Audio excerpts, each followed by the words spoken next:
Election میں مداخلت نہیں ہوئی، ادارے نیوٹرل ہو گئے، عمران خان نے آئین کے ساتھ ظلم کیا۔ وزیر دفاع خواجہ آصف نے کہا ہے کہ نئے آرمی چیف کی تعیناتی کی کوئی انفارمیشن نہیں ہے، ادارے نیوٹرل ہو رہے ہیں تو یہ خوش آئند بات ہے۔ الیکشن میں مداخلت نہ کر کے ہم نے نئی روایت کو جنم دیا ہے۔ انہوں نے کہا کہ کسی ادارے نے مداخلت چھوڑ دی ہے تو اس کی تو خوشی ہونی چاہیے، اداروں کا نیوٹرل ہونا آئین کی حدود میں واپس آنا ہے۔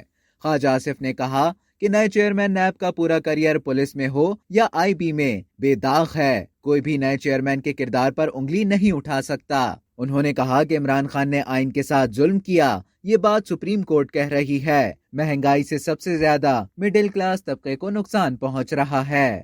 اب تک کے لیے اتنا ہی۔ مزید خبروں اور نیوز اپڈیٹس کے لیے ڈیلی چنک کے یوٹیوب چینل کو سبسکرائب کریں اور فیس بک کے پیج کو لائک کرنا نہ بھولیں۔